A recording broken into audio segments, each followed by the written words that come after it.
Hey, this is John with the Garmin Marine team. Today we're going to be talking about the XM Weather Receiver, Garmin's GDL30. This plugs into any one of Garmin's marine networking products, allows you to get live XM weather anywhere in the U.S. It's a great safety device. So let's take a moment to look at all the cables that come with the receiver and show you how easy it is to install. First off is the power cable. Just need to plug it into the boat's 12-volt system. Next up is the XM antenna. This you're going to want to mount as high as you can on the boat to get a good view of the XM satellites. Also, the GDL30 can receive audio connections. With this cable, you plug this directly into your boat's stereo system if the boat has auxiliary inputs, and now you can get XM audio on your boat's stereo system. Last is the network cable. This is what connects the receiver to your network display, and this is how we get the weather information on screen. So with the marine network cable, you plug directly from the XM receiver into the back of your marine network device, and this is how we get the XM video on screen. Okay, let's take a look at the 5215. We know we've got the GDL30 plugged in because I've got the weather icon on screen here.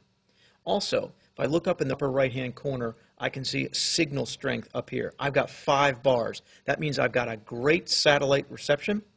One more thing to look at is under Configure, System, and System Information. If I go under my Weather subscription, I can actually see I've got Master Mariner subscription up and running. I can also see that I'm downloading all of these pieces of weather information, and I know the weather's up and running. Okay, so let's click on the weather icon. When you do that, you get 5 choices: precipitation, forecast, fishing, sea conditions, and visibility. Let's click on precipitation first. With precipitation, this is just like your home computer or your home TV. You actually see the NEXRAD radar returns. Here's your boat right in the center of the screen, and you can see the storms just off to the west. So this may not be a great day to go boating. Now, one thing I like to do is click under the menu, go to Weather Setup. I like to turn the NEXRAD radar loop on. What that does is actually show you where the storms are and where they're moving and whether you're in the way of them or not. The other thing I like to do is the legend. I like to show the legend. What that will do is give me an indication of how strong the rain is. The darker the color, the heavier the rain. So let's take a look at that screen. And again, here's the NEXRAD radar with your boat right offshore. Okay, that was precipitation. Let's take a look at our next weather option.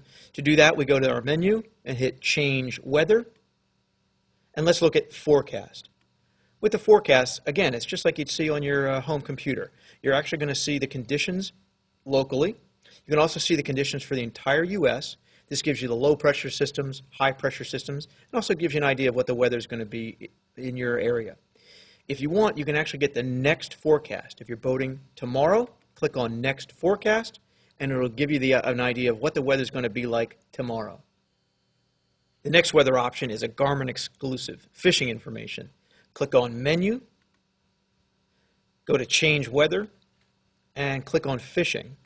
Now, if you're a fisherman, you're going to want to see things like water temperatures, barometric pressure, things like that.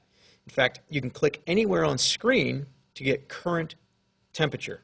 In this case, 77 degrees. Now, this is where Garmin really rises above the crowd. We have a feature called Fish Bites. What XM has done is hired fish biologists that go out and study the patterns of different fish. They can tell you exactly where that fish is likely to be based on 12 different environmental conditions. So let's say you're fishing for tuna that day. Click on Menu, click on Fish Species, and click on Tuna. Now go back to the screen, and we'll show you exactly where that fish species is likely to be that day. These blue boxes indicate where that fish species is most likely to be. It's almost like cheating. If you want to see if the offshore conditions are good for boating or not, click on Menu, Change Weather, and go to Sea Conditions. With Sea Conditions, we can show you things like wind speed, wind direction, and wave heights, and help you decide if it's a good day to go boating offshore or not. So if you look at this screen, you'll see different color blues. This corresponds to wave height.